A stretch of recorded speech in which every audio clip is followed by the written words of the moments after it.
Dans un parc, un vieil homme s'assied.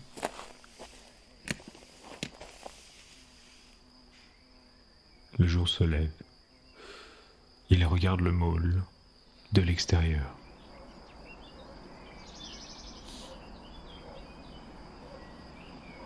Si elle pouvait parler, quelle voix aurait-elle, la fleur fille?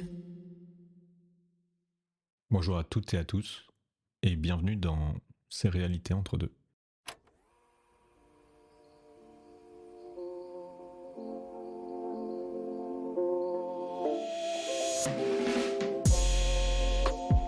Entre deux moments de vie, entre deux espaces d'un instant, plongez-vous entre deux mondes. Entre nous, entre les quatre yeux du présent et l'imaginaire. Entre éveil et rêve, entre ce qu'on peut en comprendre et ce qui nous aura échappé. Entre deux réalités. Épisode 4. Maya.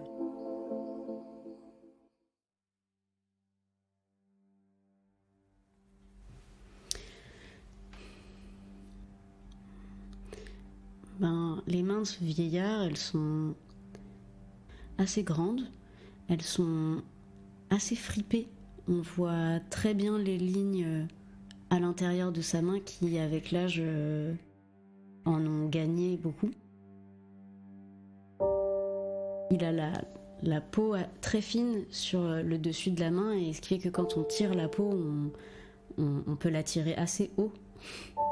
Et sa peau est tachée sur les mains, sur le haut des mains, et on aperçoit les veines et un peu les premiers os des mains avant les phalanges des doigts.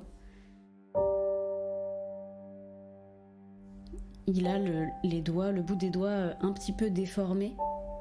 Il a le petit doigt, les deux petits doigts qui sont un peu déformés, qui ont pris la forme du reste de sa main et qui du coup sont un peu courbés vers l'intérieur, comme si ses doigts tendaient à vraiment être collés les uns aux autres le plus possible et à se rapprocher les uns des autres, et du coup ils se sont un peu tous moulés les uns avec les autres, donc ça fait comme si ses doigts étaient un parfait puzzle et quand ils se referment, ils sont parfaitement imbriqués les uns dans les autres.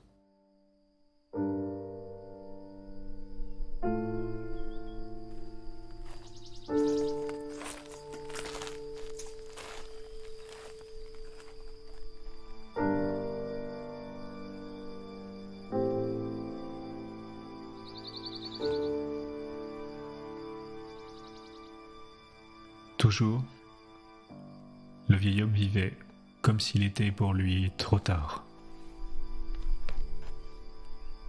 Et cependant, il se sentait au bon endroit, dans ce parc qui était supposé n'être rien, puisqu'il était hors du môle. Ce parc où il lui était permis de concevoir tout ce qui était présent comme une expérience hors de lui-même, contrairement au moment qu'il passait dans le môle, où il sentait qu'un voile se tendait constamment entre la réalité des choses et la futilité de leur sens occulte. Ce parc, pourtant, ne pouvait pas être à l'extérieur du môle, puisque celui-ci était tout, et il ne pouvait pas non plus être rien, puisque le môle se dressait là, devant le vieil homme.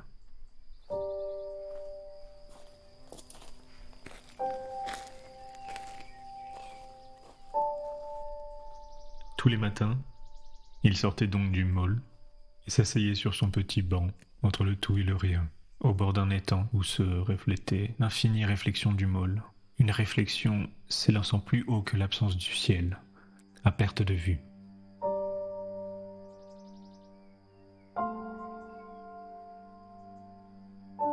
Le môle était infini, partout, sauf dans l'extérieur de ce parc.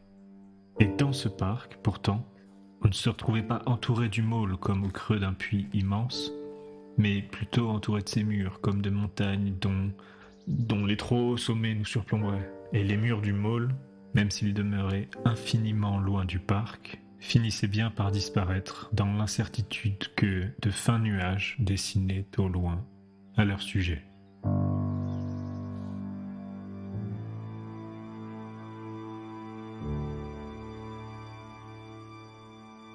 Tous les matins, dans ce parc, le vieil homme s'instruisait, constamment, incessamment, rituellement, à porter un regard neuf sur cette chose, ce lieu entre tout et rien. Ce lieu, ni intérieur, ni extérieur au môle, si bien que le vieillard, chaque jour, apprenait et voulait constamment réapprendre à regarder au-delà des premiers plans pour enfin voir le large nuancé des choses.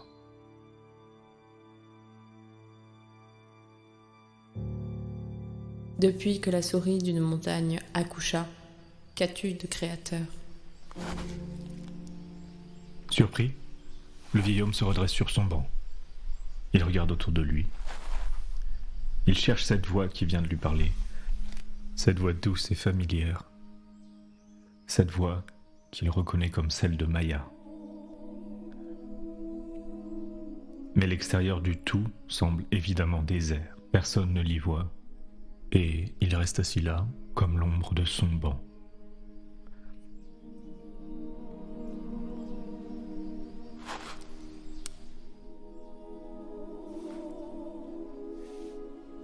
Le parc n'était pas très grand et semblait géométriquement construit autour d'un petit étang entouré de pelouses où les penseurs du môle venaient se reposer. Ces pelouses étaient distinguées les unes des autres par quelques chemins se perdant entre les arbres de la forêt qui séparaient le môle de ce qui, par la force des choses, devait être considéré comme extérieur à lui. Le parc, en somme, était constitué de tout ce que le môle n'était pas. Il devait donc n'être rien, puisque le môle était tout. Et c'était pour comprendre cette plus totale autant que la moins possiblement réelle antithèse du môle que le vieil homme s'y rendait tous les jours. Tous les matins, il s'asseyait et regardait les promeneurs du parc, son lac, ses arbres, ses graviers, ses vents, ses brumes iodées, et se demandait pourquoi il y avait ce parc, si pourtant ce parc n'était rien hors du môle, qui lui était tout. Et puis il relevait les yeux sur l'ombre montagneuse de l'édifice, plus que pharaonique, et se redemandait, encore et encore, mais comment est-ce possible ?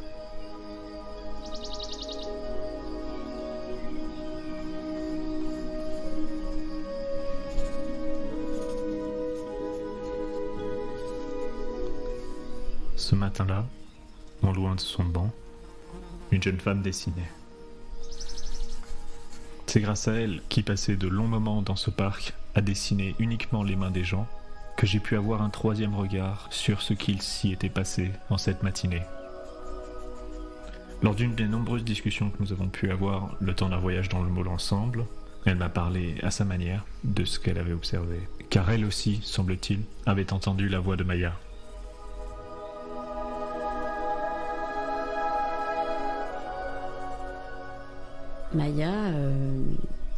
Maya qui est une grande et belle femme, elle a des mains assez fines avec des doigts longs et des ongles qui naturellement ont une forme très régulière et qui aussi naturellement ont le bout des ongles très blanc, parce que ce bout des ongles n'est pas toujours coloré en fait, un ongle comme s'il était manucuré alors qu'il l'est pas quoi.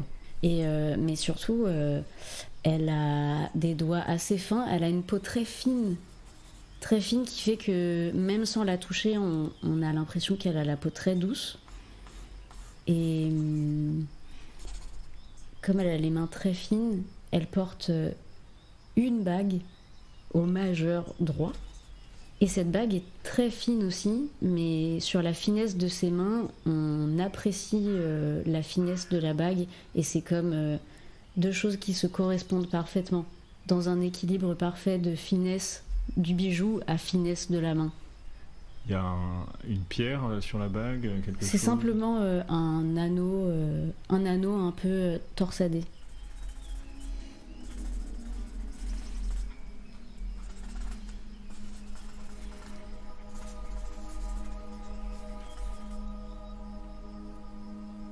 cette torsade, c'est du coup 2 fils d'argent qui sont tressés l'un avec l'autre, enfin qui sont enroulés l'un sur l'autre.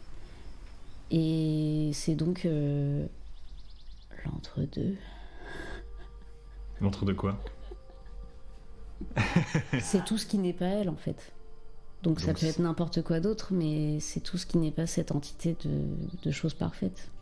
Elle est, en gros, elle est parfaite, entre guillemets, et elle est forcément liée à des choses qui ne le sont pas, puisqu'elle est entourée, elle est présente quelque part, et qu'elle est forcément entourée de choses, et que ces choses-là ne sont pas parfaites. Le mentor? Par exemple. Elle est forcément liée à lui, du coup? Bah ouais, soit le mentor, soit carrément tout le reste. Enfin, tu vois, c'est genre une figure de la perfection, et cette figure de la perfection, même si le mentor n'est pas là et qu'elle est au milieu de rien, tout ce qui est autour d'elle, ça n'est pas la perfection, tu vois. Et donc, c'est elle et le reste qui est torsadé dans cette bague. Et donc, c'est elle et le mentor. Enfin, du coup, son pendant direct qui est l'opposé d'elle, c'est le mentor. Et donc, ce mentor, c'est aussi cette dualité. En vrai, il faut que... Enfin, le mentor, il est dégueu et il m'évoque un mec fourbe qui a des petites mains moches. L'autre, elle m'évoque une meuf qui a des belles mains. Mais des belles mains idéales, tu vois, des belles mains, du coup... un peu des belles mains de princesse qui sont... Enfin, qui ont cette fonction d'être belles et qui ont une belle représentation, qui portent bien les bijoux, mais qui à la fois, pour le coup, sont pas des outils très utile, quoi. Enfin, ces belles mains-là, avec ces beaux ongles, est-ce qu'elle arrive à en faire... est-ce qu'elle arrive à s'en servir comme de n'importe quel outil, ou est-ce qu'elles ont cette forme de préciosité qui fait qu'elle va essayer de les préserver et du coup ne pas mettre les mains dedans non plus? Tu penses qu'elle est un peu... qu'elle fait pas grand-chose de sa vie, Maya? Pas qu'elle fait pas grand-chose de sa vie, mais elle peut faire des tonnes de choses sans avoir besoin de les faire physiquement, quoi. Avec les mains, ouais. Ouais, d'accord.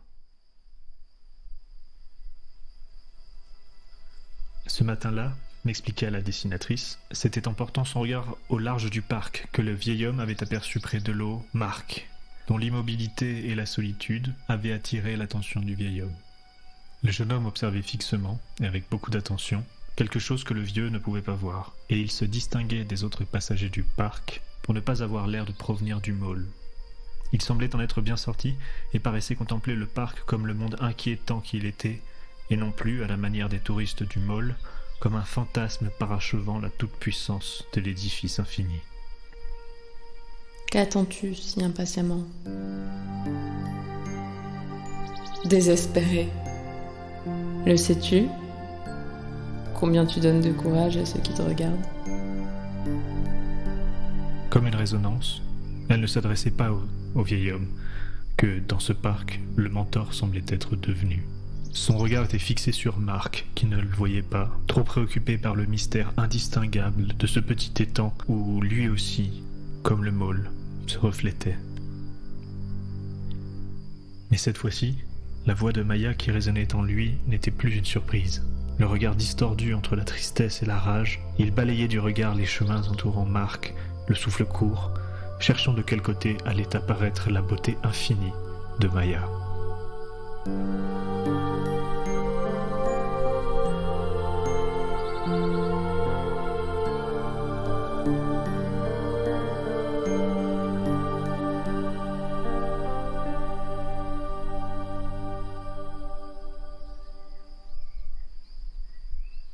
Tout d'un coup, Marc avait fait volte-face, tournant la tête vers un escalier menant hors du parc, dont le vieil homme ne distinguait pas le bas des marches. L'attitude du garçon avait changé. Il avait semblé perturbé, intimidé. Et le vieil homme comprit qu'il avait été de nouveau rappelé au môle par la présence de l'autre, lorsqu'il distingua la silhouette d'une sublime jeune femme, tout sourire, montant les quelques marches de l'entrée du parc en direction du garçon.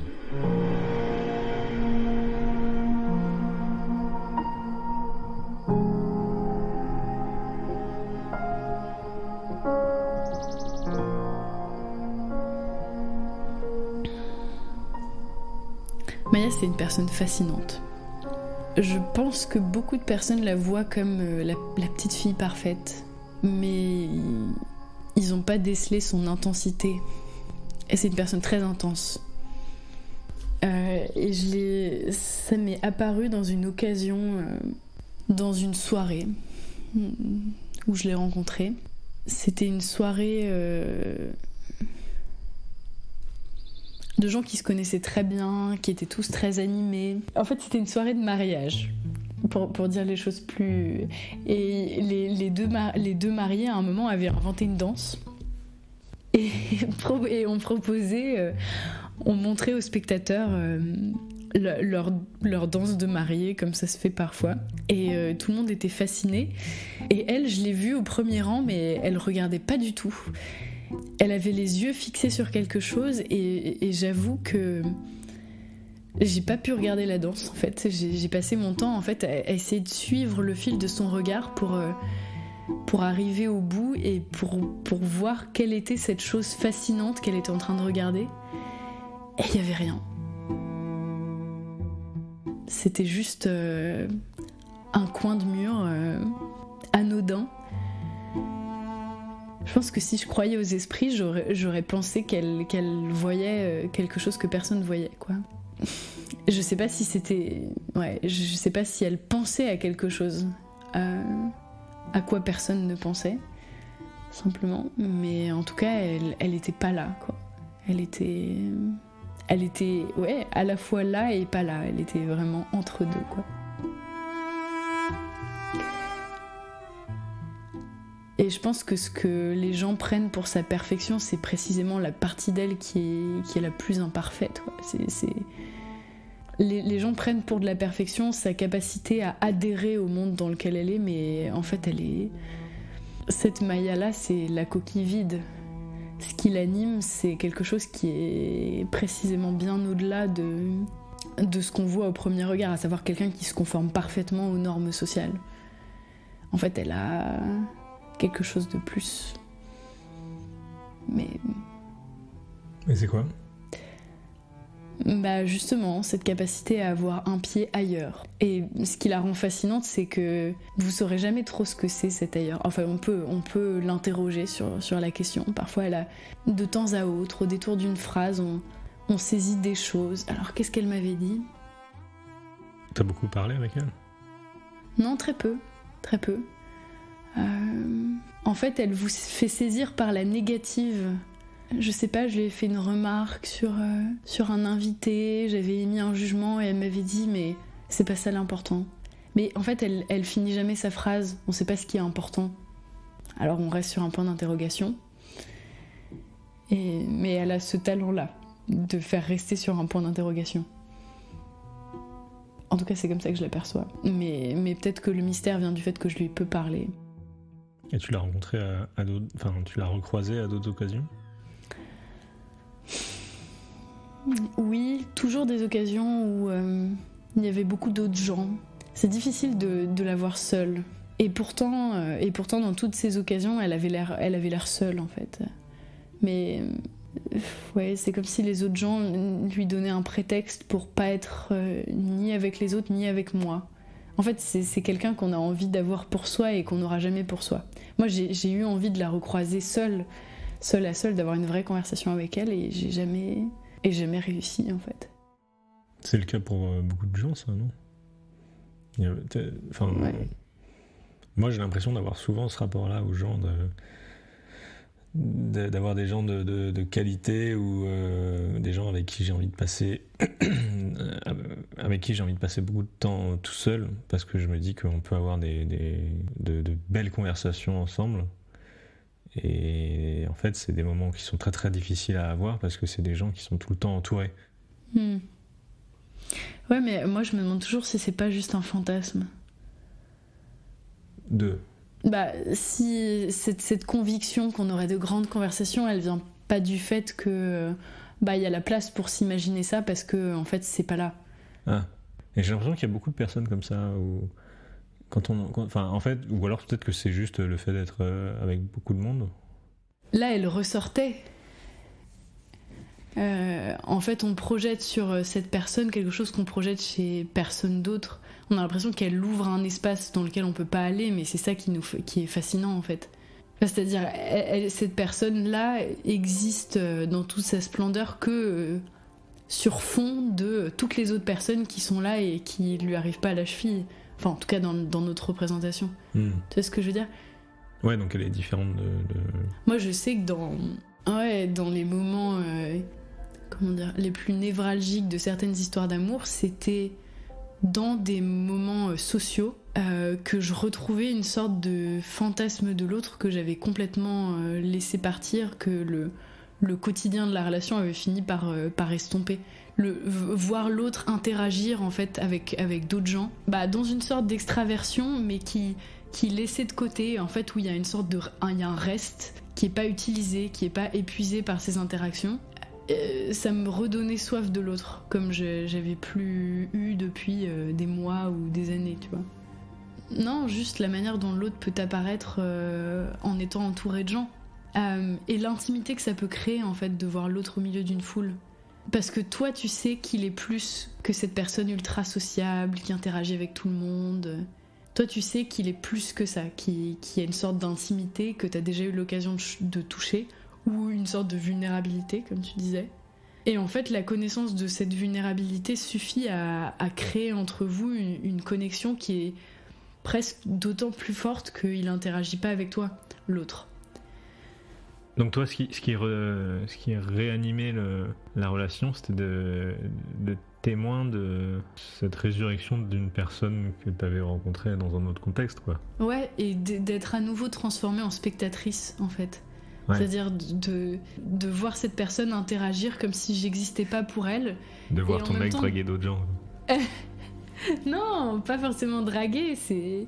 Oui, de voir une forme d'aisance, d'assister à une sorte de personnage et en même temps de savoir que aucune des personnes qui fait partie de cette scène, parce que c'est vraiment un tableau en fait à ces moments-là, aucune des personnes du tableau ne sait la profondeur de la personne avec qui elles sont en train d'interagir. Et il y a que moi seule, la spectatrice, qui le connaît. T'as la description du tableau alors que les autres ils sont juste en mode « Ah, c'est joli ». Ouais, les autres ils sont dans le tableau, ils se rendent même pas compte qu'ils font tableau. Et ils se rendent même pas compte aussi que toutes les lignes de fuite du tableau convergent vers la même personne. Et il y a des personnes qui créent des convergences. Et clairement, Maya, c'est le cas. Elle crée une convergence. Quand on est spectateur, on voit qu'elle.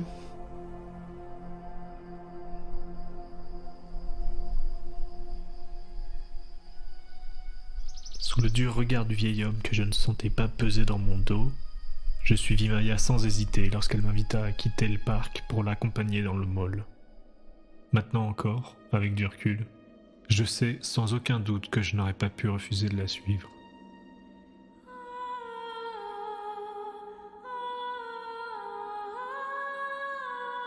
Dès mon entrée au mall en sa compagnie, je lui fis part de mon intention destructrice. Ce mall était un paradoxe qui devait être éprouvé.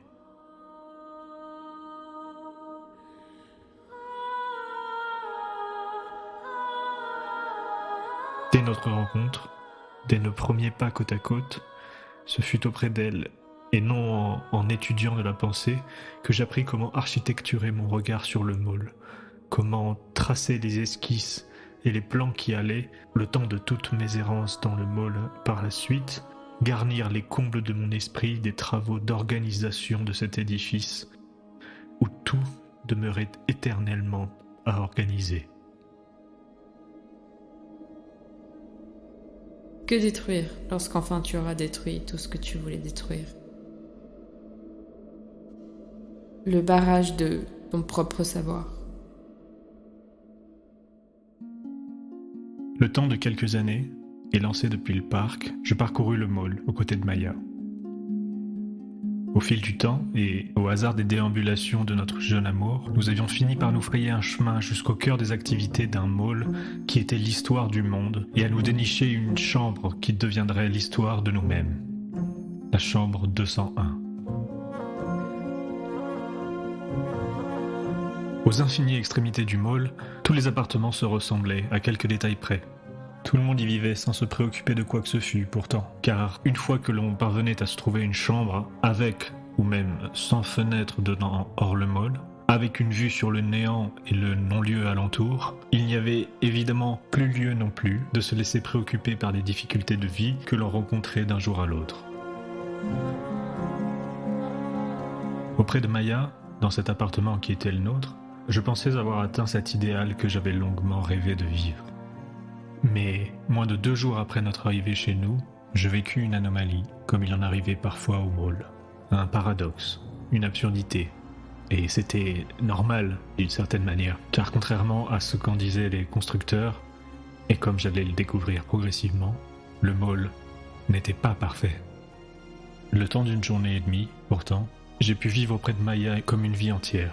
Arrivant dans cet appartement, nous nous sommes questionnés, reconnus, apaisés. Nous nous sommes même sentis éternels un instant, puis attristés de voir le temps d'un inévitable départ arriver, sans pourtant savoir ni comment il allait advenir, ni ce qu'il représenterait. Lors de nos premiers pas dans cette chambre 201, nous fûmes à nouveau comme 2 inconnus dans ce coin du mall, qui devait être nouvellement, quoique brièvement, le nôtre. Maya avait tout de suite aimé la chambre.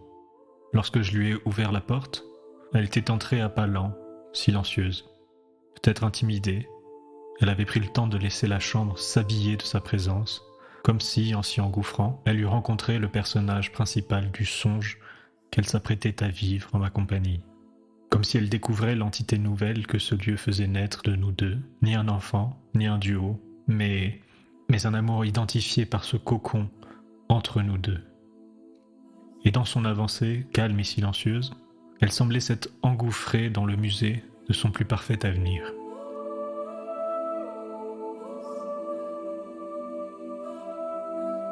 De mon côté, tentant de contenir l'euphorie que trahissait mon souffle haletant, je la regardais faire avec autant de passion que si elle s'était déplacée avec lenteur, nouvelle régente sur le champ de bataille où eussent siégé les derniers remparts dévastés de mon être conquis. Je la voyais entrer dans cette chambre comme dans l'intimité que je lui présentais. Et je l'admirais, je crois, foulant prudemment les froides contrées de mes propres profondeurs pour y apporter, avec la délicatesse de sa lenteur, son pendant de chaleur.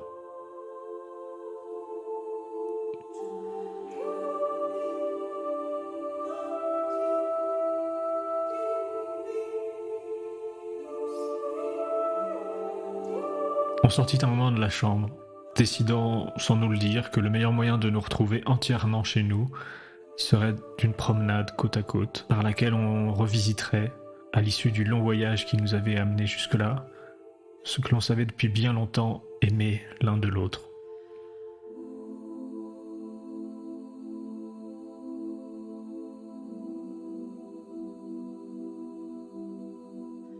Toujours il demeurera quelques faits sur lesquels une pensée du mall, même révoltée, saura, pour se tranquilliser elle-même, faire de secrets et sages alignements, petits et rassurants. Cherche donc, cherche, et tâche de détecter au moins quelques-uns de ces alignements qui, sous-jacents, à tort, t'apaisent.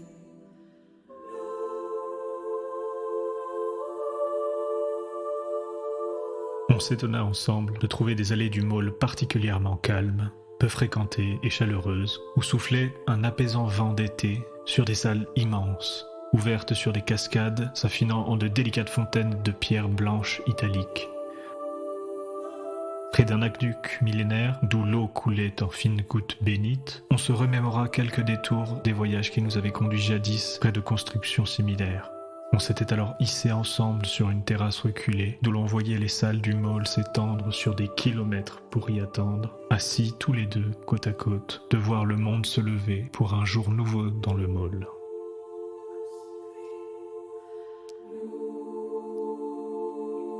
Longtemps, on admira la splendeur du lieu pendant ces 2 journées interminables. Et Maya, parlant toujours par énigme, voulut me faire comprendre que le vrai labyrinthe C'était elle-même dans ce môle et ce qu'elle y représentait.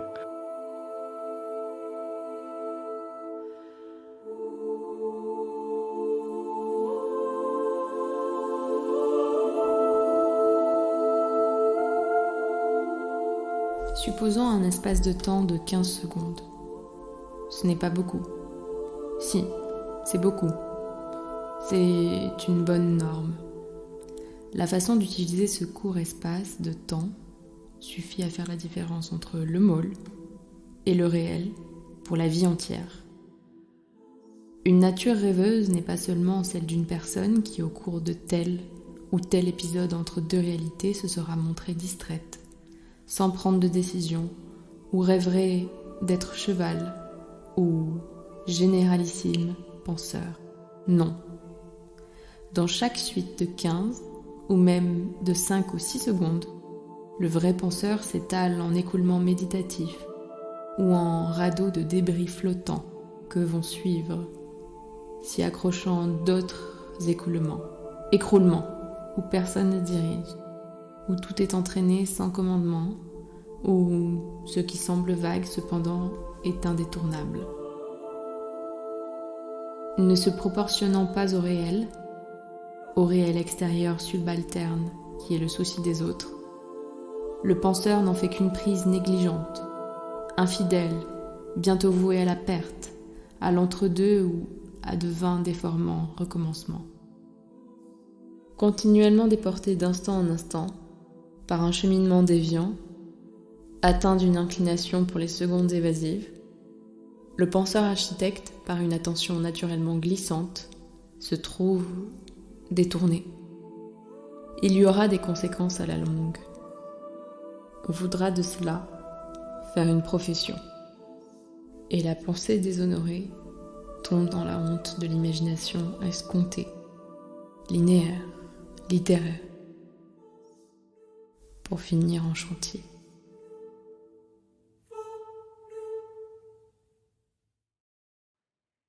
Après un fort long tour, on finit par rentrer pour la tombée du jour.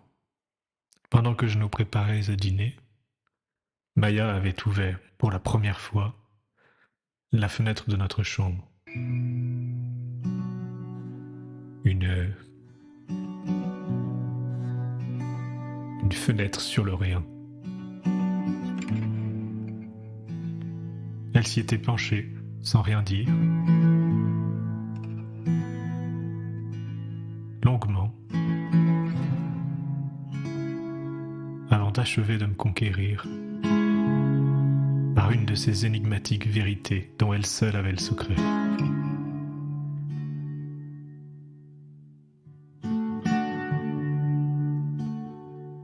Alors elle s'est tournée vers moi et m'a dit: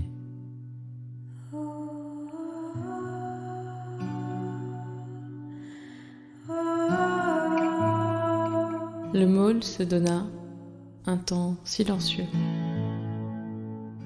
Il fit répandre le bruit que le vacarme forcerait le blocus du fond et de la forme. Mais le fond de la menace n'était pas aussi noir que la forme. On ne peut donc en conclure ni un repli vers le silence sans fond, ni un futur acte de vacarme sans forme. Sa déclaration elliptique de ce soir n'en souffle mot.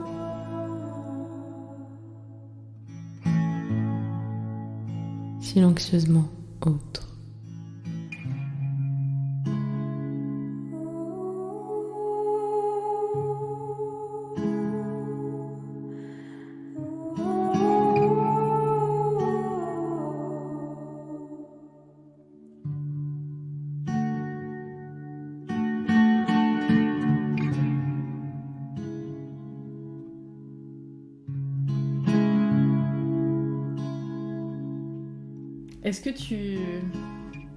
Est-ce que parfois tu te dis pas que tu devrais sacrifier Maya? Comment? Renoncer à renoncer au personnage même de Maya et que Si. ouais. Et donc non, tu sais que c'est drôle parce que moi il y a pas longtemps j'ai eu un peu cette réalisation, enfin j'avais un peu pas une Maya mais non, moi c'est un peu particulier, c'est que quand je rencontre quelqu'un et que j'ai un crush, je transforme les gens en Maya, en l'équivalent de Maya. Et je me suis rendu compte que une relation réelle ne pouvait naître que sur les cendres de Maya. Ah oui. Ouais. Je dois vraiment faire le sacrifice de mon idéal. Mais tu dis que tu fais... attends, t'as dit comment ? Que tu dois les transformer en Maya, mais que la relation réelle C'est pas peut que je dois commencer. les transformer, c'est que je les transforme spontanément en Maya. En fait, tu les idéalises. Oui. Mais donc tu les idéalises et tu dois tuer cet idéal en eux pour pouvoir vraiment tomber amoureuse d'eux. Bah... Pour commencer une relation avec eux. Sachant que j'ai toujours Ah, l'impression... pour commencer une relation avec eux. Bah, pour commencer une relation, pour être en rapport réellement avec eux. Enfin, ouais, moi, une fois que j'ai sacrifié mon idéal intérieur, j'ai moins l'impression d'être amoureuse, clairement. C'est paradoxal, parce que du coup, pour commencer une relation, tu dois être moins amoureuse. Bah ouais, mais parce que je pense que ce que j'appelle être amoureuse, en fait, c'est idéalisé, tu vois. Enfin, c'est les effets qui découlent d'une idéalisation, donc forcément, en fait, je pense que il faut juste renoncer à ce mot, être amoureux. Enfin, moi, je dois renoncer à ce que j'associe à ça, tu vois. Oui. Bah parce qu'en fait, t'es tout seul, quoi. T'es tout seul dans ta tête. T'es tout seul à être amoureux. Ouais. Plus il essaye de se rapprocher, plus elle s'éloigne, et plus elle s'éloigne, plus le feu brûle, quoi. Et il finit par se consumer intérieurement de désir de rejoindre Maya.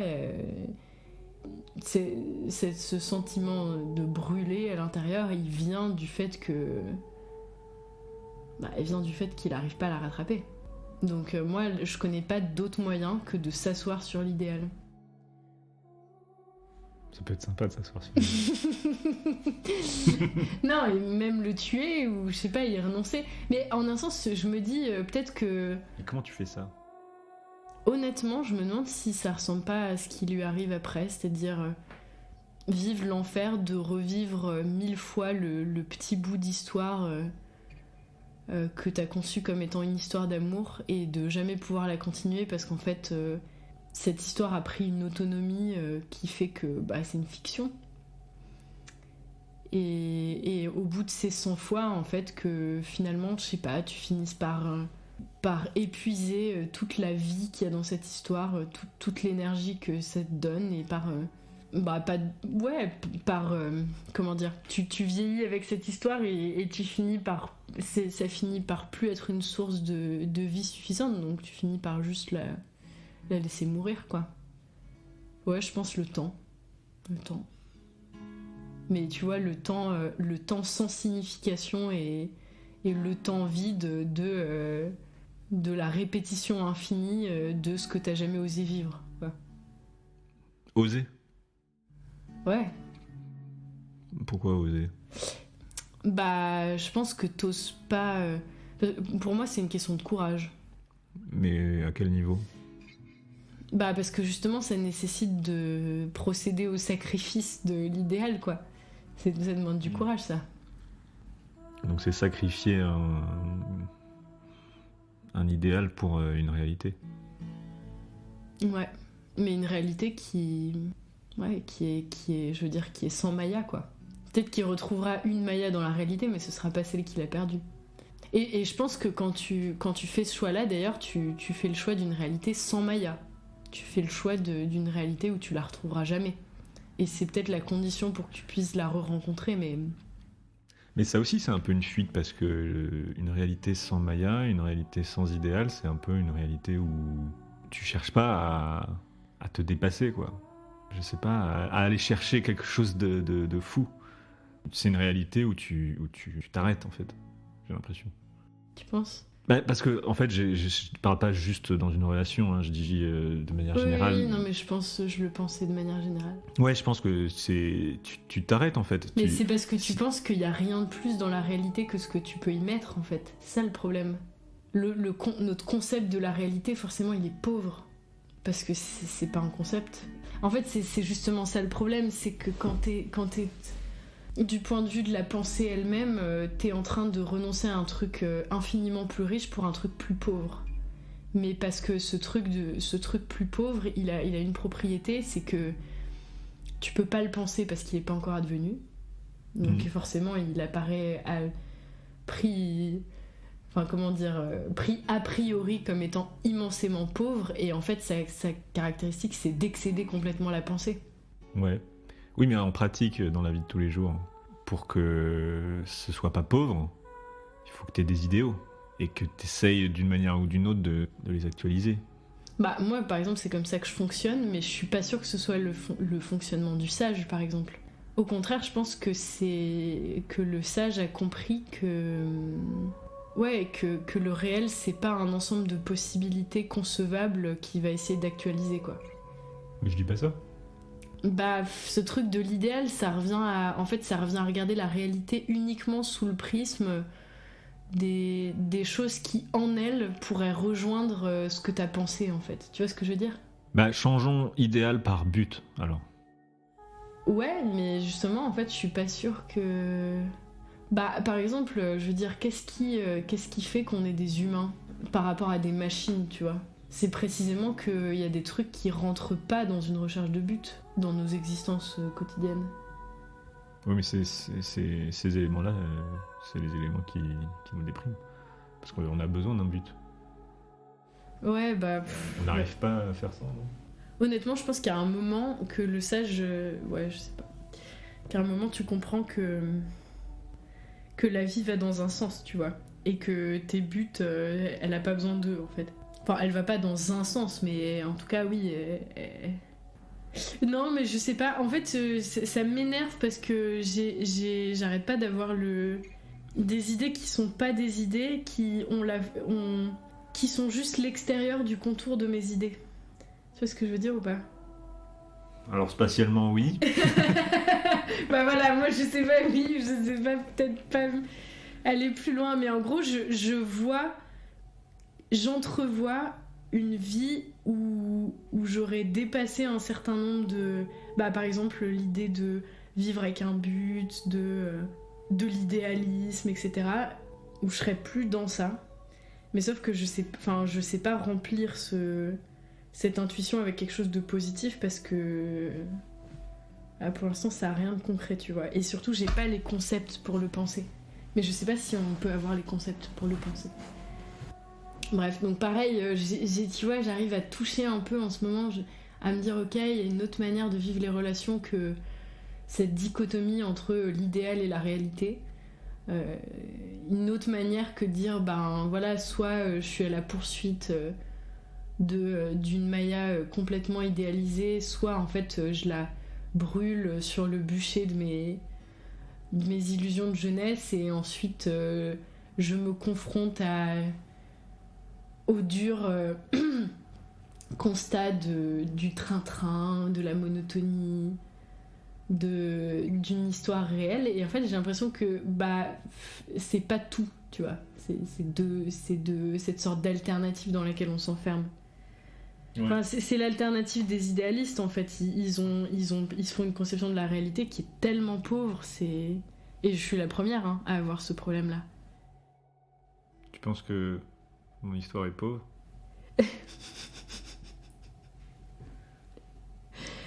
Non, honnêtement, je pense que toutes les personnes du môle ont des problèmes d'idéalistes, quoi.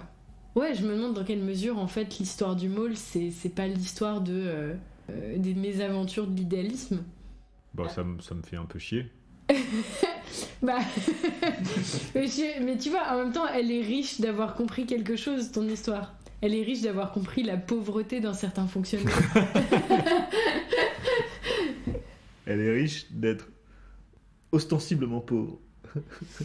Oui, et puis d'avoir réussi à capter ça, tu vois, à capturer ça, c'est déjà un énorme truc. Non, moi je reprocherais pas jamais à une histoire de... pas reprocher à un film ou à une histoire de représenter une réalité qui est pas belle à voir. Je vais pas t'en vouloir à toi parce que tu représentes des choses qui disent quelque chose de notre monde, tu vois. Je vais en vouloir au monde, plutôt.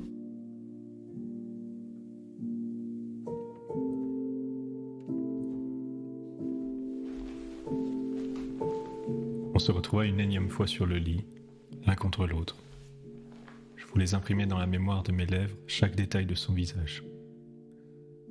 Nous échangions de longs baisers, et derrière la passion protégée par mes paupières closes, je devinais ce même voile du côté de Maya, s'évanouissant au creux de l'oreiller, bercé par la rencontre des mots caressants de nos bouches silencieuses.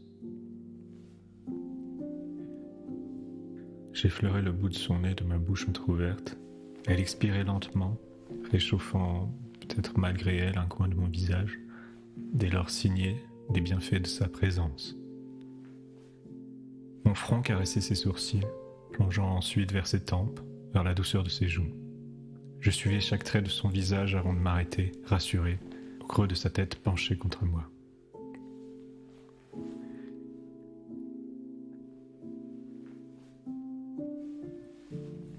Et puis elle se releva, me laissant seule sur le lit. Je l'observe un instant, installé au bureau, feuilletant quelques livres jaunis. Je lui parle un moment du môle, dont je regarde les hauteurs par la fenêtre de mon imagination, toujours depuis le lit. Elle m'écoute, elle ne dit rien. Alors mes réflexions s'épuisent. Maya s'approche de moi, et elle murmure à mon oreille, en caressant mes cheveux. Nous lirons dans le même lit au livre de ton corps lui-même. C'est un livre qu'on lit au lit. Ouvrant par moments les paupières, je la vis se relever, habiter le lieu. Ne portant rien d'autre qu'une chemise bleu roi, je l'aperçus approcher de la salle de bain, la suivant du regard. Mon rêve suivit ses gestes, rangeant quelques affaires au son chaleureux de l'eau affluant dans la baignoire, qui acheva de m'endormir totalement.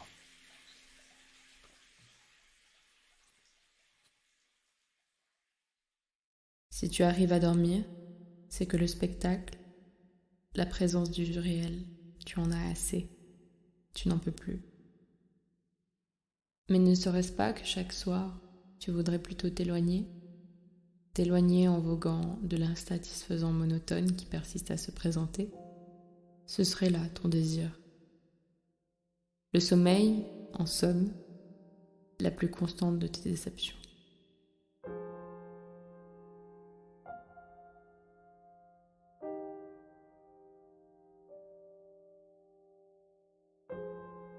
Je crois fermer les yeux une seconde, mais les rouvre immédiatement pour constater que la jeune femme n'est plus là.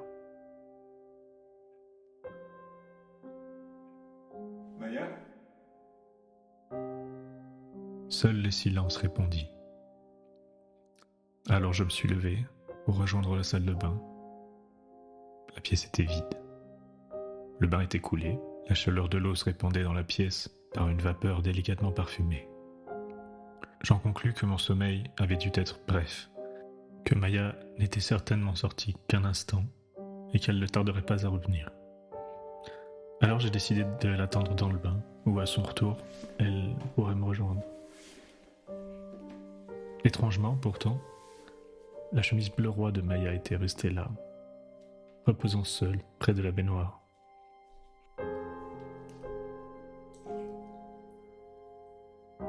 Complètement nu, je m'apprêtais à entrer dans le bain quand la porte d'entrée s'ouvrit. Alors comme vous pouvez le constater, c'est un logement très spacieux. J'interrompis mon mouvement et tendis l'oreille, espérant un mot de Maya qui pût expliquer la présence inattendue de ses visiteurs. Mais rien ne vint. Maya n'était manifestement toujours pas là, et plusieurs hommes étaient entrés chez nous comme chez eux. Mais qu'est-ce que vous faites chez moi là? Chez vous? Cet appartement n'est à personne, monsieur. Comment vous êtes entré? Non mais vous foutez de moi. On vient tout juste de s'installer dans ce logement 201. Et... Ah, 201, vous dites? Vous devez faire erreur, parce qu'ici c'est le 30 021, monsieur, pas le 201. Par la porte entr'ouverte, j'aperçus un couloir de moquette rouge que je ne reconnus pas, Celui donnant sur notre appartement était de moquette verte. Et alors je compris, sans vraiment comprendre, que c'était moi qui n'étais pas dans le bon appartement. Et qu'effectivement cette chambre n'était pas à 201. Après que tu m'as découvert, il n'était pas compliqué de me trouver. La difficulté maintenant, c'est de me perdre.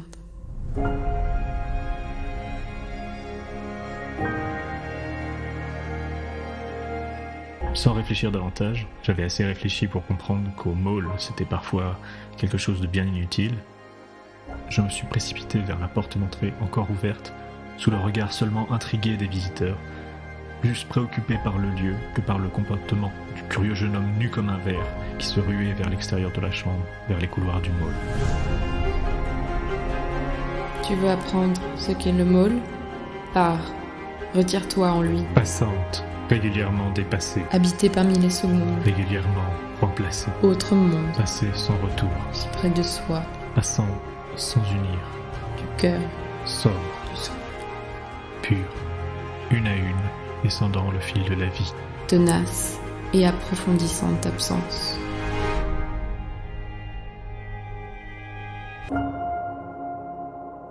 Ne faut-il pas commencer par se haïr lorsque l'on doit s'aimer?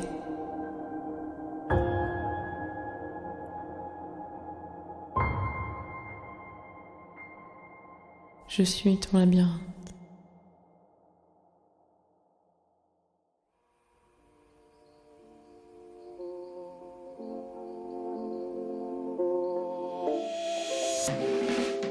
C'était un épisode de Réalité entre deux.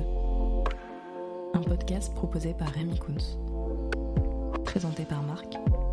Avec les voix et récits de Mira Dartola, Marion Kraft, Louise Dewaze et Solène Rigaud. Soutien technique de Vagra Magami et du Studio du Moulin. Et si d'une manière ou d'une autre, vous sentez une proximité étrange entre deux mondes, entre deux réalités, et que ces réalités entre deux vous parlent, alors écrivez-nous à l'adresse réalitéentredeux@gmail.com au pluriel et en toutes lettres. Et puis on verra bien. Peut-être que toutes ces réalités nous mèneront quelque part. Je l'espère. À bientôt, Marc. À bientôt. Et merci d'avoir été là.